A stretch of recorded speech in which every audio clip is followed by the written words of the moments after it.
Assalamualaikum warahmatullahi wabarakatuh. Di sini saya Intan Nirmalasari, NPM 1911080105, BKPIF semester 3. Di sini saya akan menjelaskan tentang karakteristik perilaku sosial siswa.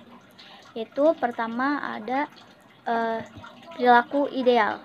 Perilaku dari aspek biologis diartikan sebagai suatu kegiatan atau aktivitas organisme atau makhluk hidup yang dapat diamati secara langsung dan tidak langsung. Menurut Ensiklopedia Amerika, perilaku diartikan sebagai suatu aksi atau reaksi organisme terhadap lingkungannya. Robin Quick menyatakan bahwa perilaku adalah tindakan atau perbuatan suatu organisme yang dapat diamati dan bahkan dapat dipelajari. Menurut Skinner, dalam Noto Amojo, seorang ahli psikologi, merumuskan bahwa perilaku merupakan respon atau reaksi siswa terhadap stimulus rangsangan dari luar. Oleh karena itu, perilaku ini terjadi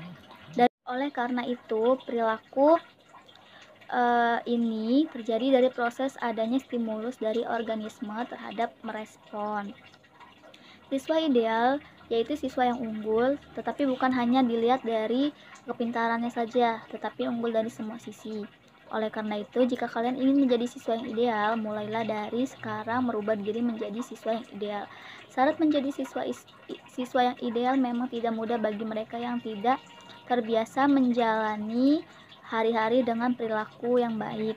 Dan syarat menjadi siswa ideal bukan hanya dari kepintarannya saja, tetapi diantaranya juga dari kedisiplinannya, kreativitasnya, perhatiannya pada semua hal, aktif dalam berbicara, berakhlak baik, patuh pada peraturan, maupun kalian berada di rumah terhadap siapapun, tidak putus asa, dan masih banyak lain lagi.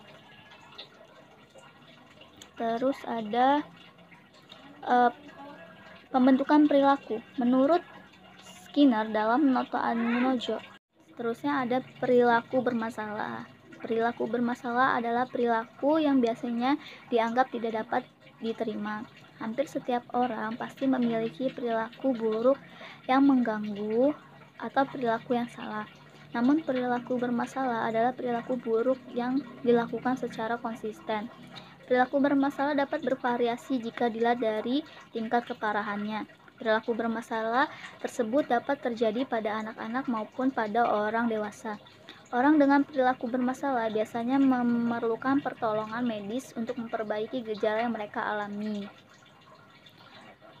Terus selanjutnya, penyebab munculnya perilaku bisa merupakan sebuah peristiwa kehidupan atau faktor keluarga. Seseorang mungkin memiliki konflik keluarga, berjuang dengan kemiskinan, merasa cemas, atau mengalami kematian kerabat dekat dalam keluarga. Tanda dan gejala dari perilaku bermasalah. Menurut manual Mars, masalah perilaku biasanya muncul dengan cara yang berbeda pada anak perempuan dan laki-laki. Misalnya pada anak laki-laki, perilaku bermasalah dapat timbul dengan cara berkelahi, mencuri, atau merusak barang-barang. Sedangkan pada perempuan, perilaku bermasalah mungkin muncul dalam bentuk berbohong atau lari dari rumah. Keduanya memiliki resiko besar melakukan penyalahgunaan narkoba dan alkohol. Seterusnya ada studi kasus. Jenis masalah yang dihadapi. Nurul adalah anak ibu Maimunah. Nurul merupakan siswi kelas 11 di kelas 2 di SDN 4 Pondok Kopi. Ia bermasalah di rumah maupun di kelasnya, yaitu karena malas dan kurang motivasi untuk belajar. Selain itu, Nurul merupakan anak yang pendiam di kelasnya, tetapi berbeda jika sudah sampai di rumah. Ia menjadi banyak bicara, bahkan sampai menggunakan bahasa-bahasa kotor dan berkomunikasi bersama teman sebayanya. Berdasarkan hasil pengamatan, diperkirakan jenis masalah yang dihadapi Nurul yaitu kurangnya motivasi belajar dan perhatian orang tua. Dari informasi yang didapat, Nurul merupakan anak dari keluarga yang kondisi ekonominya rendah, sehingga menyebabkan ayahnya harus bekerja menjual es krim keliling dan malamnya menjadi buruh kerja di sebuah pabrik. Selain itu, ibunya harus mengurus kedua adiknya yang berusia 2 tahun, sehingga kurang memperhatikan anaknya.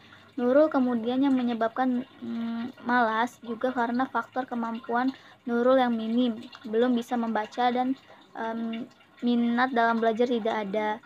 Ini semua yang menyebabkan Nurul malas dan kurang motivasi dalam belajar. Perilaku bermasalah yang dilakukan Nurul tidak semata-mata terjadi begitu saja dengan sendirinya. Ada faktor-faktor yang melatar belakangi, yaitu faktor dari dalam, faktor dari luar.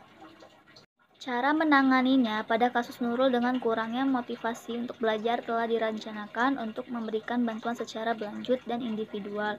Pada tahap pertama, diadakan pendekatan secara pribadi terhadap Nurul, yaitu dengan menanyakan terlebih dahulu seperti apa keadaan orang tua di rumahnya, bagaimana hubungan dengan orang tuanya, merangkul dan mengajak serta memberikan perhatian bahkan kasih sayang yang lebih kepada Nurul, sehingga ia terbuka dan mau menceritakan semua masalah yang sedang dihadapinya. Kemudian pemberian terapi ini tidak hanya dilakukan sekali, bahkan harus beberapa kali dan terus berkelanjutan sampai anak keluar dari masalah tersebut. Tindak lanjut untuk mengatasi masalah yang dihadapi adalah guru harus berkomunikasi dengan orang tua dan bekerja sama untuk melihat perkembangan Nurul selanjutnya. Orang tua harus lebih memperhatikan Nurul agar tidak lagi malas dan adanya motivasi belajar. Diberi motivasi dan dorongan agar Nurul bisa terbuka terhadap dan mudah berinteraksi dengan orang lain. Cara menangani dalam layanan bimbingan dan konseling itu: 1. Layanan bimbingan belajar, 2. Layanan konseling individual, 3. Kerjasama dengan orang tua, 4. Langkah evaluasi dan follow up. Terima kasih. Itulah penjelasan saya. Jika ada yang salah, mohon maaf. Wassalamualaikum warahmatullahi wabarakatuh.